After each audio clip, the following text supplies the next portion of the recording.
It's game day right here on the Rick Corey Sports Special. That means high school football, and that means we got a little Jenks Union tonight. Not that that's special at all. The guy joining me is the Jenks head coach, Adam Gaylor. Been involved in many of these, and I know there are other rivalries now that are really big in high school football, but this one still has a special place, doesn't it? Yeah, absolutely. Nationally known rivalry, so many great coaches and great players and, Yep. great games. It's the 25th anniversary of one of the best games I've ever seen Yes. with, Keywan's catch to win the game there in the closing moments. So, yeah, just you can't say enough about the two schools and all the great games and players and everything that just goes with it.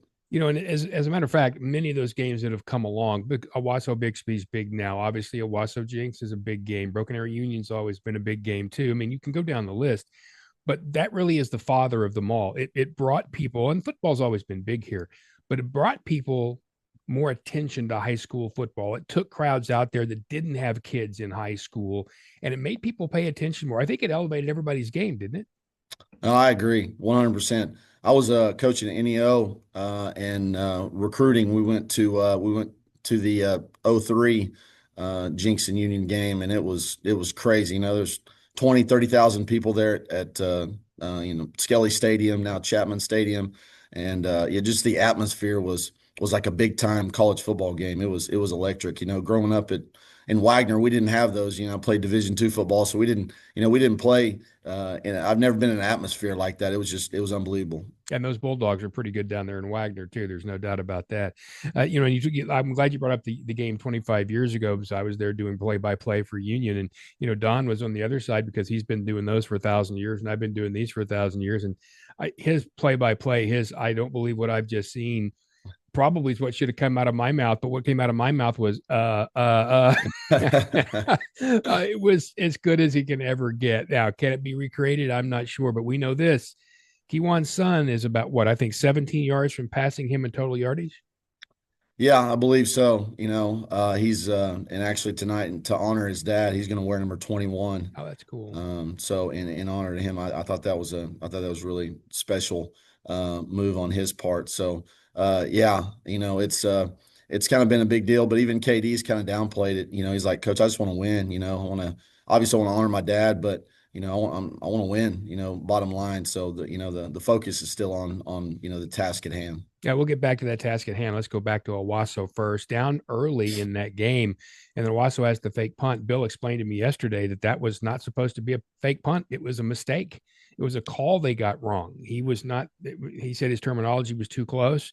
They got the wrong call. Anyway, it worked out in your favor. Your team comes back and you scored 24 straight. So you're down early. What was happening there? What were they doing really well? And what kind of adjustments were you making? Well, they got really good players.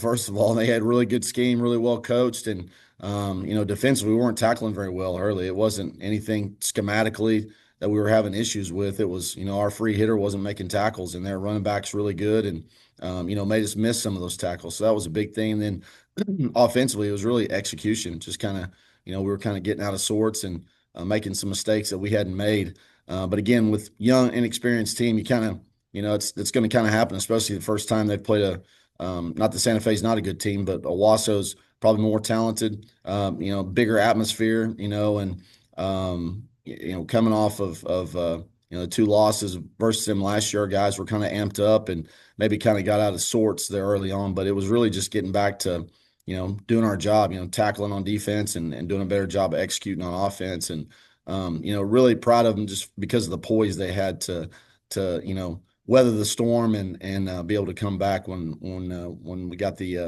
everything fixed and rolling. Yeah, that's what I was going to ask next. Is you can see in huddles and in timeouts, you can see in their eyes what they're feeling.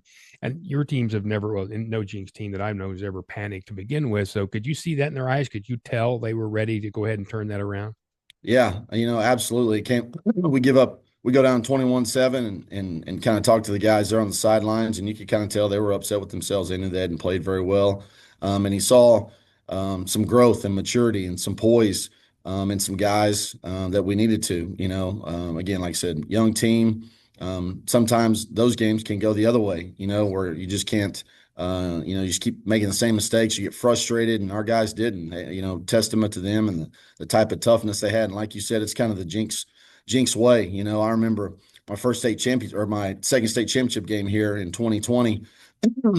Santa Fe runs the opening kickoff back, and their sideline's going crazy. And I remember trying, bringing the defense over on the side. I'm like, hey guys, calm down. And they're like, Coach, we're good. It's nothing. We end up, winning 49-14 and one of those type deals. So it's kind of the Jinx way to not panic, have that poise and understand we just got to keep attacking. And young teams need adversity. I mean, they need that to overcome. It helps them grow a great deal. Absolutely, yeah. Especially early on, the really good teams we play, Santa Fe, Union, Owasso, Bixby in a couple of weeks. You find out real quick what kind of team you have, and you're going to be put in some tough situations against those type of teams. And so it's good for us to have to face that adversity and grow from it. To go back to KD, 160 yards, 3 touchdowns. That's kind of what you expect from him. Name some other people who played really well. I know Landon had a nice game. Yeah, Landon Kazar played really well. Stayed in the pocket on a couple throws and took some shots because they've got some really good D linemen. They're really good on defense. Caleb Dillard had some big plays, had some explosives in the passing game, and on defense had an interception. Played really well on defense. The whole O-line really, played really, really well. And then in the second half on defense, Cade Klein, who kind of was one of the guys I was talking about that didn't tackle very well early, came back and had a really good second half. And I thought our corners, all 3 of them that we played drastically better than week 1. And so 24 straight, obviously it's going fairly well as that game rolls along. Did you get a chance to get some other guys in and get some game action? Yeah, we played quite a bit of guys. Like I said, we rotate 3 to 4 corners in. We played, I think, 4 or 5 safeties, and we got some really young linebackers. They got some much needed, valuable reps as well. But we've got, especially at the skill positions, we're really deep, so we feel really good about the guys that's quote unquote the 2 right now going in and being able to execute and make plays. Now let's flip it over to Union tonight. That's a series that has been for a long time at H.A. Chapman, but it's gone back and forth from the school some as well. Do you have a preference? Do you like it this way? Do you like it over at the big stadium? I like playing in front of our home crowd. But it's a neat atmosphere at Chapman, / Skelly. I haven't played in this game over there, but I played in some playoff games, coached some playoff games over there. It's just a cool atmosphere. Since they remodeled it, everybody's right on top of you. And so it feels, more like a big high school stadium, when you can get the crowds there. So, my preference, I know Antonio's preference is the same thing. We'd like to play that thing over there, and get it back going to, to the heights that it was with Coach B and Coach Trim. Yeah, that would be fun. All right, now this Union football team obviously is very different. There's no Shaker Rising, and obviously you guys are very familiar with Shaker. Obviously, not only from their sideline but your sideline as well. Still some pop, some pretty good pop at some of the skilled positions, but have struggled early on. When you see them, what do you see potential wise? Man, a lot of athleticism. The typical Union team there. Really good athletes. Stone Turner, number 8. Pops out on film. He's a big play guy. Number 17, one of their outside receivers, a really good player. Both quarterbacks really throw the ball well. Number 12 is more a runner. Yep. Where number 14 is more of the true, drop back guy. They've been playing both of them. Big up front on the offensive line. Fairly multiple. They'll get in some heavy sets too, and try to run the football and tremendous tailback. Tay Perry's unbelievable. He's one of the best backs. It's like I keep saying that every week, but it's the truth. Last week the kid from Owasso was a heck of a back, and then this week, we're going to get another great back in there. The kid they bring in to spell him, number 26, is also an outstanding running back as well. So you see. 0-2 record, but much like last week, that's pretty deceiving. They're really talented, obviously very well coached with Antonio, Coach Simmons, their office coordinator, Coach Foster, their DC. They do a great job, and so I know they'll be ready to go. They'll have a great plan, and also their kids will be fired up to play the Trojans. And you've seen Antonio before as a coach, certainly, and his tendencies, and when you mention those heavy packages, he favors that kind of stuff. He wants to play more old school football, which I would think does make preparation, at least knowing a coach, a little better. But the same thing happens on the other side. They've been around you. So I mean, you guys, and it happens around here just like players know each other, coaches know each other. So it does make prep a little easier, doesn't Yeah, he's a defensive guy like me. So if you can get in 12 personnel and hammer people and not have to, put the ball in the air, that's a positive. But I know they're going to have wrinkles. They know us, we know them, but they're going to have some things we haven't prepared for, like all good coaches do going into these big games. But yeah, as a defensive guy, our mindset is, we're going to play great run defense. We're going to run the football and be great in the kicking game. That's, I know it's Antonio's philosophy as well. Yep. And when you flip it over defensively, they got the big move in from Colorado at linebacker, who's a pretty good player. You got Dejon Gaines, who everybody knows about. He's already committed to Tulsa. There are several other guys there, and they do have some big guys as well. But that defense has had its flaws as well. What do you see there? Again, like you said, all those guys. Number 4 linebacker. I think the guy you're referring to. I'm terrible with names. I'm better with Numbers. better with numbers. Dejon's a tremendous player. Safety, one of the best we'll see. I know he's played some nickel in the past as well. I know he's played some offense in the past, so we may see him on the other side of the football tonight. Really big up front, really big nose guard. I know I believe he's a sophomore, Yeah. and he is massive. He is a big human being. So trying to move those guys off the ball will be a tough task. And the other guys in the secondary, obviously very athletic, typical Union defense, and really athletic at corner as well.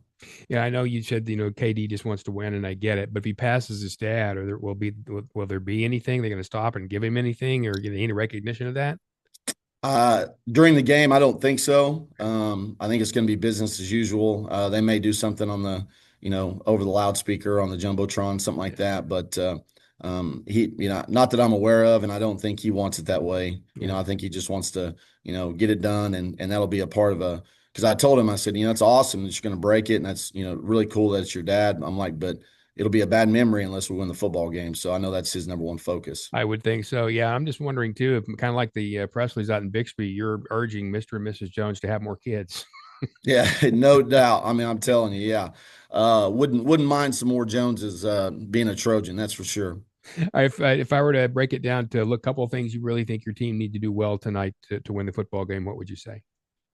Got to be physical on both sides of the line of scrimmage. They're big on both sides, and so we've got to match their physicality. We got to be able to run the football when we want, and defensively we've got to tackle better. It's been obviously early in the year. You always hear that from defensive guys, but it's definitely been a point of emphasis in our preparation the last couple of weeks. And like I said, the second half was better than the first half. Really starting midway through the second quarter, it was quite a bit better. But they've got really good athletes. Number 8, like I said, Stone, they're running back. They're going to get the ball to their athletes in space, and so we've got to do a really good job of tackling and getting those guys down on the ground. Can't give up explosives. We've got to make them go the long hard way on defense and offensively. Again, don't turn the football over, and just execute and like I said, be able to run the football when we want to run the football. Well, I know you're going to share the feeling that I'm about to say. I wouldn't rather be anywhere tonight than right there. It's going to be a lot of fun. Yeah, absolutely. Great atmosphere in front of our home crowd for the first time. Our kids will be fired up. Their guys will be fired up. It'll be a typical Jenks Union atmosphere. It will. See you there, Coach. Thanks. Thank you, Rick.